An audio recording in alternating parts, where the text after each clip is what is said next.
Hai hai hai, kembali lagi dengan Hesti Puspa Tralalala gitu dok namanya. Oh, namanya Hesti Puspa Puspa Tralalala gitu, Tralala. Oh, iya oke, baik. Tralalala. Itu tralalanya emang agak menggeli gitu loh ke atas. Iya Baik. gitu. Baiklah. Nah, kembali lagi di TikTok. Gimana dok? Coba. TikTok. Iya, Ya. tips dan informasi kesehatan RSA UGM. Nah, kemarin yang part pertama, part ke-1, Dokter Fitri ini sama mamas-mamas ya kemarin Iya itu, benar. sama mamas-mamas. Iya sama sister. Ya, Iya, sister. sister ya itu. Jadi Iya. kayak Sunda banget. Maafkan gitu. Oh, maafkan, baik. Maafkan begitu. Nah, Dok, ini langsung aja ya, tidak usah berpanjang lebar kali tinggi, nanti jadinya volume Iya, begitu ya. Nah, mau menyampaikan pertanyaan dari para sahabat sehat RSA tentunya di Instagram ini dok. Ini banyak banget sih sebetulnya. Tapi mungkin nggak cuma sahabat sehat RSA. Kayak sekarang tuh jadi ini loh dok, di masa-masa kayak gini jadi banyak yang julid soal kayak gampang banget nerima hoax gitu kan dok itu. Kayak gampang banget entah dari akun A atau akun B, ada kan dok yang kayak gitu kayak memprovokasi gitu. Nah kita akan melempengkan begitu ya, akan melempengkan begitu, Meluruskan. meluruskan Melur menuju ke jalan yang lurus begitu Iya, Bapak silatul produser. mustaqim. Betul. Sebelumnya kita beri tepuk tangan dulu untuk Dokter Fitri. Aku yang heboh. Iya. Ya, sudah, baik. Cocok kan. Nah, di studio ini yang sangat puading ini ya, kita ada 250 seperempat penonton gitu. Ada seperempat juga. Oke, seperempat. Oke. Yang pertama nih dok, ini kan nanti kalau salah bilang aja ya dok ya. Ini temanya apa sih pertanyaannya hari ini tuh apa? Seputar apa? seputar layanan screening. Ben aku ora kaget dulu. Oh, gandrik gitu ya. Iya, benar. Seputar layanan screening COVID dok, Oh, khususnya di RSA UGM. Oke. Nah, seperti yang kita tahu ya dok ya, dulu di awal-awal pandemi itu kan harga swab PCR mungkin di angka pernah kalau nggak salah dulu tuh 1 juta lebih atau 1,5. Ada yang dua ada yang dua juga dok. Ada Oh yang 2 itu juta juga. terus melorot lagi tuh kayak jadi 1 juta atau 900. Ada juga mungkin terjadi juga di beberapa rumah sakit lain di Indonesia gitu kan dok. 900 habis itu turun lagi seiring apa surat keputusan kan kayak gitu dok. SE. SE begitu ya. Itu kenapa sih dok? Kenapa harganya tuh kok bisa turun? Kenapa dulu bisa tinggi banget, sekarang bisa agak merosotnya jauh nih? Kenapa tuh? Oke. Jadi, saya coba meluruskan ya sesuai dengan pengetahuan dan informasi yang saya tahu. Jadi, sahabat sehat, ada baiknya memang kita ini husnudzon ya. Husnudzon itu berbaik sangka. Berbaik sangka. Siapa sih yang siap sama COVID ini? Nggak ada. Nggak ada yang siap sama COVID ini. Jadi begitu juga dengan negara kita. Yang perlu orang tahu, masyarakat umum tahu, PCR itu jarang banget. Zaman dulu, pemeriksaan PCR itu sangat jarang. Mungkin itu sudah menjadi prosedur rutin di rumah sakit di luar negeri sana yang mungkin sudah jadi negara berkembang. Mohon maaf, kita masih negara di negara maju itu sudah biasa, tapi kita masih negara berkembang, kuncup aja belum. Oh, ya kan? berbunga berarti ya? Gitu. Jadi kita ini benar-benar negara yang baru membangun menuju maju gitu ya. Nah, di Indonesia sendiri sebetulnya pemeriksaan PCR itu sangat jarang satu. Alatnya juga sulit ya kan. Kemudian prosedur pemeriksaannya ini kan sesuatu yang infeksius banget nih. Dia membutuhkan laboratorium yang khusus, SDM juga khusus kan gitu. Sehingga pada saat awal-awal pandemi yang bisa mengerjakan pemeriksaan PCR untuk COVID ini hanya beberapa. Dan disentrakan di setiap pulau. Jangan lupa Indonesia tuh gede banget ya guys. Gede banget guys, ya ampun. Gede banget. Jadi Indonesia tuh gede banget.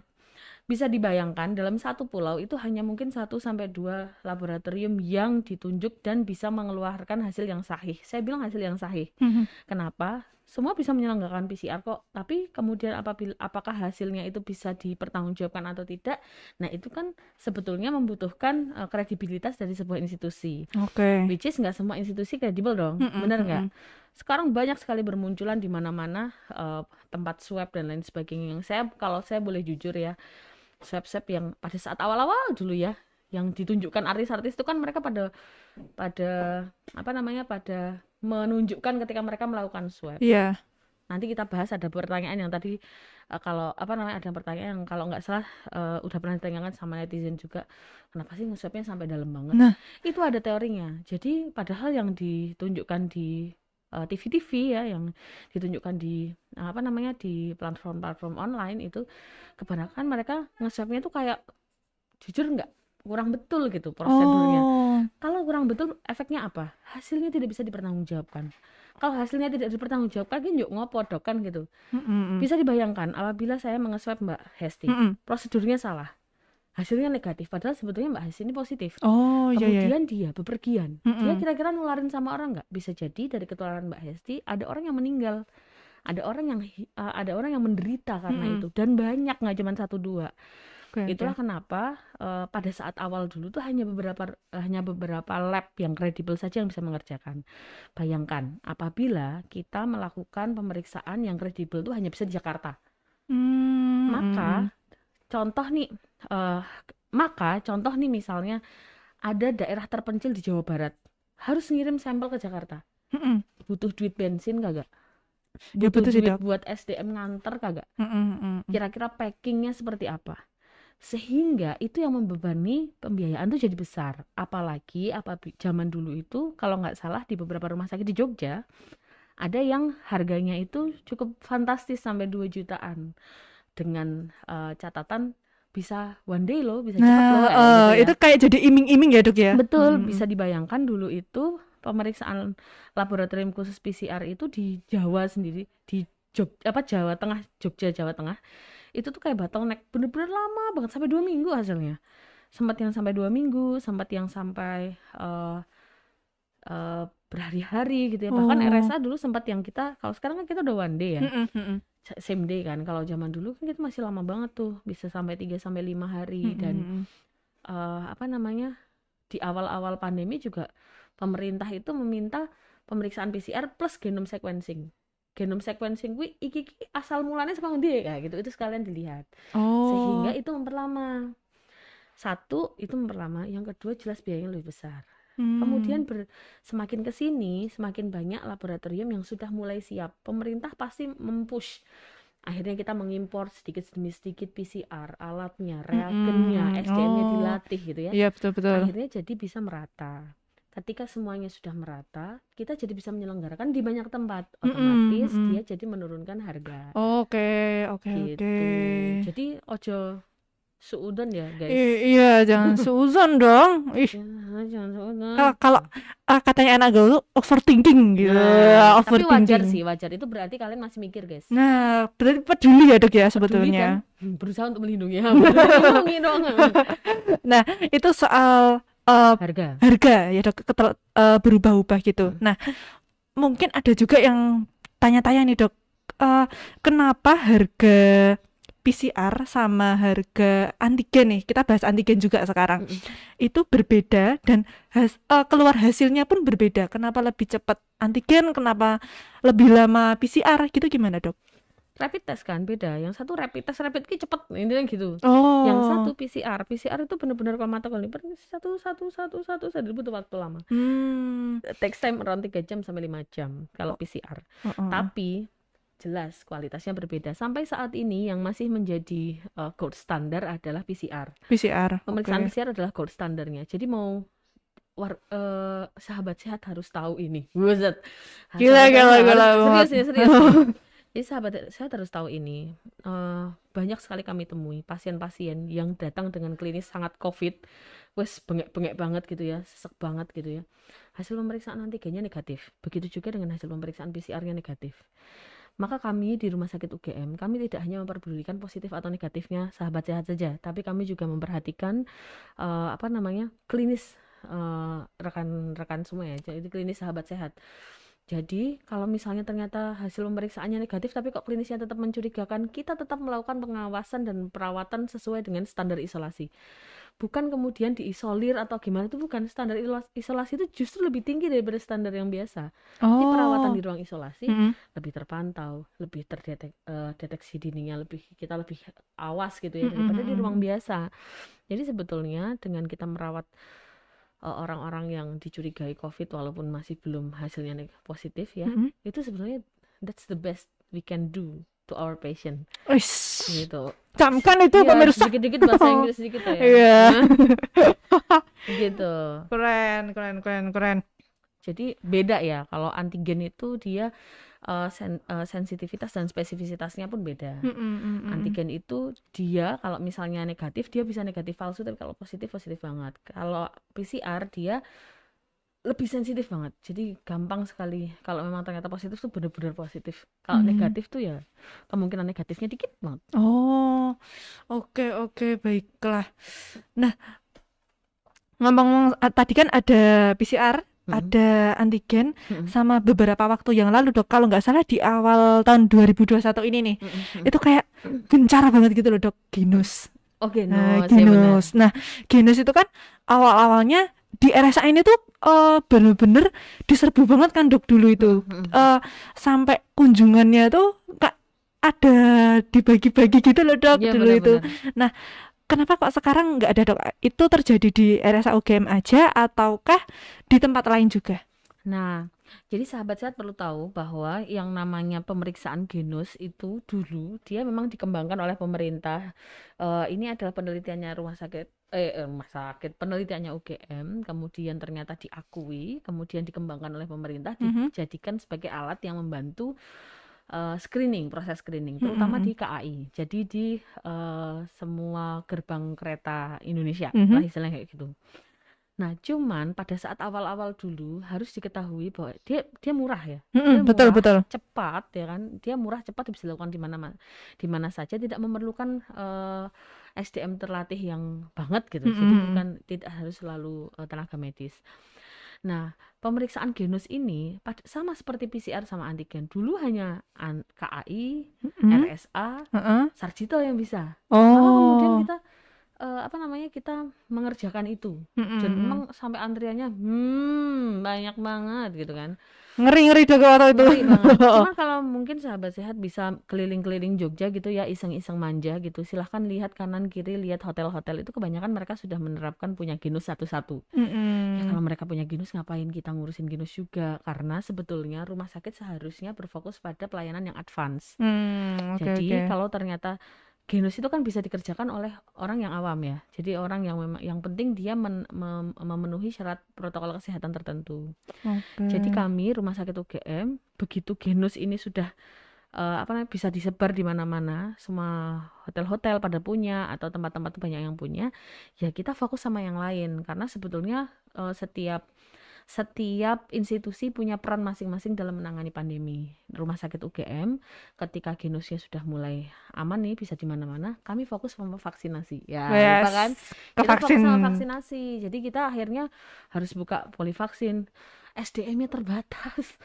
Jadi kalau memang ternyata harus vaksin, ya genus yang kita yang penting kita sudah melihat ternyata tempat lain udah banyak yang genus, ya sudah kita fokus ke vaksinasi saja. Oke, gitu. Ternyata masih ada kok sahabat sehat yang nyelenggarain genus tuh masih ada. Masih ada. Tengoklah kanan kiri lah, jangan ngobrol lah sama pacar terus di jalan, ya kan Dok. Kan kalau ngobrol sama pacar dunia milik berdua. Oh iya, yang lain kontrak gitu. Yang lain kontrak, benar. Yang lain kontrak. Oke. Mungkin dari teman-teman ada yang udah pernah swab atau swab PCR atau swab antigen beberapa waktu yang lalu, itu kan pelaksanaannya di swab chamber ya Dok ya. Iya benar. Nah, namun beberapa waktu yang lalu juga itu ada perubahan yang swab layanan swabnya itu dibuat 24 jam. Betul 24 jam, namun enggak di chamber Dok. Itu gimana Dok? Benar. Karena apa? Jadi gini, kan kita dulu udah pernah bikin ya, udah pernah bikin penjelasan lah untuk masyarakat awam kenapa sih kita swabnya di chamber. Memang tidak semua rumah sakit memilih untuk melakukan pemeriksaan di chamber, tapi perlu sahabat saya tahu bahwa pemeriksaan di chamber itu sangat aman untuk pemeriksa dan aman untuk yang diperiksa. Karena apa? Setiap satu kali pemeriksaan disentor. Ya benar. Disentor. Di apa ya? Di dry mist. Di dry mist. Sterilisasi setiap kali 1. Oke. Nah, tapi ada masa-masa di mana kemarin itu setelah lebaran gitu kita menangkap ini bakalan ada peningkatan gitu kan. Sehingga kami harus mitigasi. Ini harus jelasin banget ya sama sahabat sehat bahwa rumah sakit itu berpikiran itu untuk memberikan pelayanan yang lebih baik ke depannya. Jadi salah satu yang kami pikirkan tuh ini. Kita harus membuat pelayanan yang ini kira-kira ini kayaknya bakalan meningkat deh, karena kan pada saat setelah lebaran itu kan orang-orang pada nggak prokes ya. Iya, Pertama betul. loh ya, bukan lebaran haji. Kan orang-orang pada nggak prokes, maka kita harus habis ini pasti banyak yang swab nih gitu kan. Dan kadang-kadang orang itu kan nggak fleksibel ya waktunya, ada yang tengah malam dan lain sebagainya. Kita buat 24 jam gitu kan. Ketika kita membuatnya 24 jam, maka kita harus memikirkan bagaimana ya caranya supaya mengamankan pasien dan pemeriksa di saat yang bersamaan. Jujur di rumah sakit kami itu kami sudah memiliki fasilitas yang tidak dimiliki rumah sakit lain, yaitu 2 gedung khusus COVID. Gedung khusus COVID ini betul-betul memiliki apa ya, kayak fasilitas pengamanan ekstra lah. Jadi dia itu kalau untuk kami para petugas kesehatan bertugas di situ, kami aman. Begitu juga bagi para pasien yang hendak berperiksa di situ tuh aman banget. Kenapa? Karena ruangannya tuh ruangan tekanan negatif, sirkulasinya bagus, benar-benar yang double egg house di mana-mana gitu ya. Kemudian ada fasilitas beberapa HEPA filter. HEPA filter itu yang filter yang sekaligus sama UV. Meskipun di dalam ruangan itu aman, sehingga kita memfokuskan pemeriksaan swab 24 jam pada pagi hari sampai malam hari jam 7 itu kita kerjakan di area Yudhistira 2. Di sana baik tidak ada antrian, jadi kita cepat. Oh, nggak pakai antrian dok gitu? Iya, jadi tidak bareng sama yang periksa. Jadi kalau misalnya kita masuk Yudhistira 2, kalau kita mau periksa beloknya ke kanan, kalau misalnya masuk Yudhistira 2 jadi masuk lobi, belok kiri dulu. Belok kiri ke arah area Yudhistira. Nanti di Yudhistira kalau mau periksa arahnya ke kanan, kalau mau swab dan lain sebagainya. Kalau mau swab aja beloknya ke kiri. Udah langsung beda antrian. Itu ada pelangnya, ada pelangnya nggak dok? Udah ada tulisannya. Udah ada tulisannya. Jangan lupa membaca ya. Jangan malas baca. Iya, jangan malas baca. Kalaupun kalian malas baca, tanya aja sama perawatnya, pasti diarahkan. Perawat kami manis-manis kok. Cocok.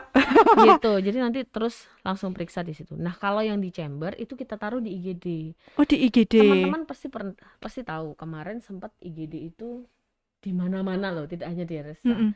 Antri nggak karuan, ya kan? Bludak ya dok ya? Iya, antri nggak karuan, bludak di mana-mana gitu ya. Jadi kita melakukan pemeriksaan walaupun di IGD tapi tetap aman. Makanya chambernya dipindahin di IGD. Oh, jadi chambernya itu tetap ada ya dok ya? Tetap ada dan dong. Tetap memastikan bahwa sahabat sehat kalau periksa di RSA aman guys. Wah, gitu. Cocok. Oke. Siapa mana iki? Aku nanya Nah, saya kan waktu itu kalau nggak salah bulan 21 Agustus apa 17 Agustus ya dok, kemarin kan tengok-tengok di IG-nya RSA. Iya, benar. Itu ada swab drive-thru nih dok. Itu ya, betul ya sekarang ya? Udah ada. Betul, nah, itu kayak restoran cepat saji gitu nggak dok? Atau gimana nih prosedurnya? Ya, sama seperti intinya gini ya, sama seperti pelayanan-pelayanan yang lain, kita juga berusaha untuk memfasilitasi bagi pasien-pasien yang memang membutuhkan aku wedi mlebu di dalam gitu ya. Padahal sebetulnya walaupun di dalam aman ya, tapi memang ada beberapa orang yang nggak bisa menerima itu, takut misalnya di dalam. Nggak apa-apa, kita buat drive-thru. Nah, drive-thru ini nanti sahabat sehat bisa daftar lewat online memang. Kemudian memang kalau sementara sekarang kita baru buka di jam 15 sampai jam 17. Jam 15 sampai jam 17. Jam 15 sampai jam 17. Begitu begitu sahabat sehat dihubungi oleh pendaftaran sudah daftar, sudah bayar, dihubungi oleh pendaftaran dari sini. Kemudian kami petugas yang keluar untuk melakukan pemeriksaan swab di luar. Bisa di atas motor, bisa jalan kaki, bisa naik mobil, naik bis, nggak pernah sih. Pakai helikopter helikopter gitu ya, biar kayak drakor dikit, naik helikopter. Drakor. Gitu. Bisa. Pelayanannya di mana dok? Itu? Di Lobi Utara. Di Lobi Utara. Di Lobi Utara. Yang penting sahabat sehat coba cek aplikasi RSA aja. Nanti daftarnya lewat situ ya. Online kok. Bentar dok, keliripan dok. Oh, maaf ya. Ini biasalah Hesti Lalala kelilipan dan Fitri Trilili masih menunggu dia kelilipan. Entah dia kelilipan apa, guys. Tapi ini harus rolling terus ya. Ya Allah. Jadi aku ngomong terus nih. Halo guys, maaf. Kelipan uang. Biasa banyakan ngintip dia. Aduh, nginjen siapa ya, Dok? Oke. Nah, karena ini ya, Dok. Mungkin kalau dari pengunjungnya aja, Dok. Mungkin seperti antigen, seperti PCR. Setelah adanya vaksin itu sebetulnya menurun atau masih sama nih, Dok? Jadi maksudnya peran vaksin itu. Jadi gini ya, saya tidak bisa menilai secara aktual. Kenapa? Karena ketika kita menilai sesuatu itu kan kita harus mempertimbangkan banyak sekali faktor yang terjadi.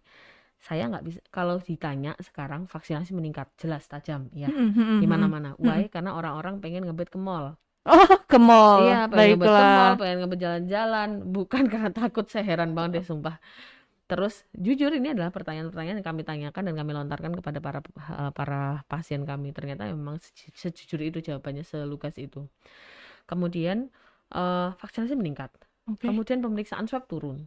Tapi jangan lupa kita harus mempertimbangkan bahwa sekarang lagi PPKM. Oh iya. Setelah PPKM kebanyakan orang-orang swab antigen, PCR tidak selalu karena bergejala loh, bisa jadi karena syarat perjalanan. Oh, sehingga ketika perjalanannya dibatasi, sopo sing ame swab kan gitu. Oh iya. Betul. Meningkat pada saat awal-awal bulan Juli, ya Allah, naudzubillahi min dzalik, ramainya minta ampun. Bulan Juli itu second wave kita ya. Jadi pada bulan Juli itu meningkat, tapi meningkatnya itu karena mereka bergejala. Sebelumnya meningkatnya karena mereka mau bepergian. Ya kan, setelah bepergian terus tetap meningkat lagi karena mereka bergejala plus mau bepergian, mau pulang, masih bepergian, masih belum PPKM. Begitu PPKM memang turun, tidak hanya terjadi di RSA tapi terjadi di rumah sakit lain juga, jadi turun semua. Turunnya tapi karena mereka nggak bergejala. Akhirnya apa, yang datang untuk swab itu hanya orang-orang yang kebanyakan bergejala, dan akhirnya apa, positivity rate kita tinggi. Misal kalau zaman dulu aku nge-swab wong 10, terus yang positif paling 2-3. Nah saiki nge-swab wong 10 positif. Oh iya. Kebanyakan 10 positif atau mungkin 8 yang positif. Jadi banyak yang positif. Oh. Ya. Itu ketika testingnya turun, maaf. Hoyak, Mak. Pak ini hoyak. Ketika testingnya turun, ya kita nggak bisa bilang kalau positivity rate kita turun. Gimana ya? Jumlah positifnya turun tapi testingnya turun, ya kita nggak bisa menilai bahwa ternyata Indonesia sudah membaik. Nah, tidak semudah itu, Ferguson. Tidak, itu hanya semu. Semu. Ya.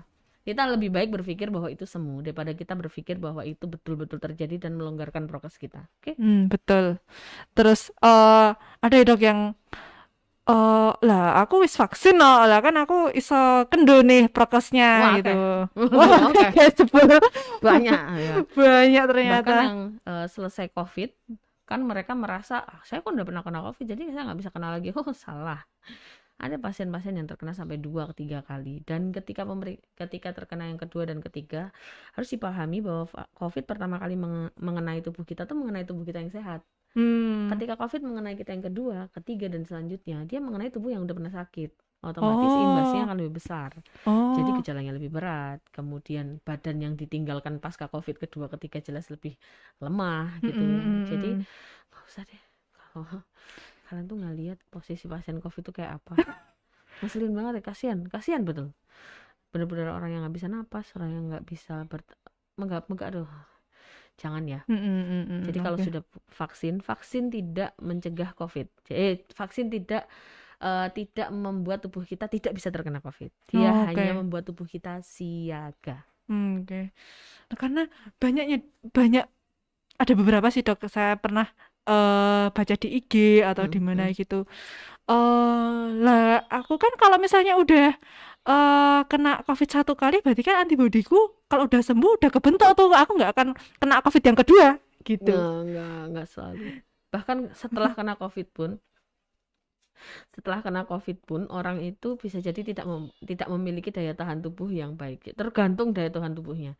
Jadi makanya ketika terkena COVID kita betul-betul harus mensupport tubuh kita supaya habis ini terbentuk daya tahan tubuh yang bagus gitu. Oke. Begitu habis vaksin juga gitu. Jadi setelah vaksin tuh bukan kemudian kalian kelemar-kelemar tiduran aja ya. Terutama AstraZeneca sama Moderna itu kan, waduh ya ampun, Taylor Bray Lebih Taylor dahsyat, banget. Bray. Ini sekarang udah dibuka loh di mana-mana Moderna ya. Nah itu saya pribadi merasakan ngeluh petang dino, kepala sakit banget, sakit demam gitu ya. Tapi nggak apa-apa, itu harus dilalui. Kalau harus dilalui nanti daya tahan tubuh kita bagus deh. Siap. Oke. Nah, ngomong-ngomong soal daya tahan tubuh kan ada kaitannya sama imun nih, Dok. Kayak setelah vaksin tuh bisa nggak sih, Dok, dicek seberapa seberapa kuat antibodi kita gitu, bisa nggak sih, Dok? Bisa dong, yuk datang ke RSA. Siap dan gitu. Jadi pemeriksaannya ada dua. Ada kita memeriksa ada atau tidak, ada kita memeriksa seberapa besar. Nah, kalau memeriksa ada atau tidak, pakainya rapid antibody. Tadi sing jaman biyen pemeriksaan rapid antibody itu yang IgG itu bisa digunakan. Kalau ternyata kita terdeteksi IgG-nya, imunoglobulin G, itu kan berarti kita sudah terpapar, kemudian kita sudah memiliki kekebalan terhadap COVID. Itu bisa dikerjain, murah gitu. Murah. Kalau mau yang agak lebih mahal sedikit, tapi kita jadi tahu jumlahnya berapa. Jadi pemeriksaan titer antibody COVID itu bisa dikerjakan juga di RSA. Nanti pembiayaan jelas lebih murah daripada rumah sakit lain. Silakan di sini. Ya, jangan lupa datang. Kan kalau kepo-kepo manja bisa melakukan itu di rumah sakit kita, melakukan pemeriksaan titer antibody COVID ya di RSA. Nanti dari pemeriksaan itu kita jadi tahu nih, oh harusnya kalau kita bisa aman dari COVID itu setinggi ini kita punya berapa gitu. Bahkan dokter-dokter kami tuh kebanyakan pada ngerjain sendiri, memeriksakan diri. Oke. Penting ya, kita kan ngadepin pasien COVID gimana dong? Betul. Nah, kalau yang saat tadi itu, Dok, kan ada dua pemeriksaan. Yang pemeriksaan yang satu tadi itu murah cepat, terus yang satunya itu bisa mengetahui jumlahnya ya, Dok ya. Normalnya berapa, Dok? Kalau normalnya nanti tergantung dong. Tergantung. Bisa jadi di rumah sakit lain, bisa jadi di rumah sakit ini, di rumah sakit lain beda-beda. Tapi sakjane aku ki lali. Lali, guys. Aku ki lali. Iki terus terang tenan iki. Terus terang aku. Kalau nggak salah sih 50 apa ya. Tapi coba nanti ya. Tapi di RSA bisa ya? Di RSA bisa. Di RSA tenang, bisa. Guys. Nanti aku tanya Bu Titin dulu ya. Dokter Titin, silakan. Aku lupa. Kan itu pemeriksaan jarang kan. Kita kan kalau misalnya kita kerjakan tiap hari ya kita sampai hafal lah. Tapi kira-kira, Dok, kalau jumlah antibody itu masing-masing umur beda nggak sih, Dok? Bukan umur sih, daya tahan beda loh. Ada pasien usia 70 tahun tapi sangat bugar, sama pasien usia 20 tahun tapi obesitas berat nih. Aku kan pasien usia berapa? Ya, 14 tahun? Muda manja ya, muda manja tapi obesitas nih. Nah itu beda sama yang bugar sekali. Nah tergantung daya tahan tubuh masing-masing, tidak bisa dinilai ya. Memang kita melakukan pemeriksaan laboratorium itu untuk mendapatkan nilai objektif ya. Kita nggak bisa gue ngerasa sehat, bukan gitu. Jadi kita mendapatkan nilai objektif. Nilai objektif itu apa yang bisa terukur dengan angka dan bisa menjadi memiliki standar yang sama di setiap orang. Beda-beda, daya tahan tubuhnya beda-beda. Tidak ada yang pagunya berapa gitu, nggak ada. Kalau mau dicek semua ya boros. Iya sih, Dok. Dari Bapak kameramen ada yang mau ditanyakan? Ada pertanyaan nggak? Tidak. Dia mengibarkan bendera. Iya. Bapak Imam, ada siaran yang ini cepet ya? Siaran yang ini cepat ya? Cepat sekali. Itu sudah tepuk tangan itu. Tepuk tangan artinya harus diakhiri. Waduh. Sepertinya sudah lengkap, Dok. Mungkin kalau kapan-kapan gitu kita bikin Q&A khusus Dr. Fitri, bisa? Boleh. Boleh banget ternyata. Baiklah. Terima kasih Dr. Fitri sudah meluangkan waktu. Meluangkan waktu di siang hari Jadi iki uploadnya kapan tuh Mas? Orang ngerti. Di saat kita typing ini. Iya, di saat ini, dan sudah sangat lengkap sekali ternyata informasinya. Informasi lebih lanjutnya bisa langsung tanyakan ke DM Instagram, bisa ke email kita, bisa ke mana lagi, Mas? Di Google bisa nggak ini? Mau yang agak-agak romantis bersurat ke RSA nomor WA. nomor WA di customer service, nanti sugeng siang, sugeng dalu gitu bisa. Oke. Baiklah. Oh, closing statement dari Dr. Fitri untuk pesan-pesan masyarakat. Mau salam-salam dulu boleh, Dok? Saya titip salam untuk orang tua saya di rumah, we love you. Waduh. Aduh, merbes milih aku. Ayo, monggo, Dok. Oke. Pesan saya, karena kita sesuai dengan tema ya, tema kita adalah screening ya. Sahabat sehat harus tahu bahwa COVID ini penanganannya gampang banget. Early diagnose, early treatment, better recovery. Jadi cepat screening, jadi lebih cepat diketahui bahwa kita COVID atau tidak. Kalau misalnya kita COVID, maka kita lebih cepat terdeteksi, lebih cepat ditangani gitu ya, mendapatkan obat-obatan yang tepat, sesuai dengan yang seharusnya gitu ya. Kemudian maka dengan lebih cepat terdeteksi, lebih cepat mendapatkan obat yang seharusnya, maka outputnya lebih bagus. Jadi diharapkan masyarakat kita, walaupun kita menghadapi masalah yang sama, menghadapi ancaman yang sama, kita bisa melalui semuanya dengan baik, sehat, bergas waras, kembali beraktivitas seperti biasa. Wis keren, teman-teman. Wis lebay ini lebay kan? Lebay ini semua. Aduh, gitu. Baru kali ini di GV Sevoya, Misi Voya ada di RSA UGM. Oke. Aduh, ya Allah. Ya. Baik, terima kasih sekali Dr. Fitri. Sekali, 2 kali. Ini sudah ke-7 apa ya? Terima kasih sekali. Semoga ini nanti yang nonton banyak ini. Masa sih? Insya Allah ya. Oke, baiklah. Mungkin sudah 5 jam ya kita ini berbincang-bincang ini berjulit Rian. Oh, tidak berjulit. Baik, terima kasih. Untuk teman-teman jangan lupa subscribe di YouTube-nya RSA UGM, jangan lupa follow, dan jangan lupa apa lagi Mas? Aku bingung. Like, comment, and share. Like, comment, dan share. Mungkin kita bisa agendakan di TikTok selanjutnya, hostnya langsung Dr. Fitri. Kok aku? Coba sekali-sekali. Nanti bintang tamunya Bapak Kameramen. Ya, kebalik ya kita kebalik nanti. Besok. Besok ini edisi backstage. Ya. Wah, edisi backstage. Edisi behind the scene. Ya. Jadi saya tanya nih orang-orang nih mereka. Oleh jawabnya, ya gimana ya Dok ya gitu. Perintah atasan. Oke, sampai jumpa di TikTok selanjutnya. Bye-bye.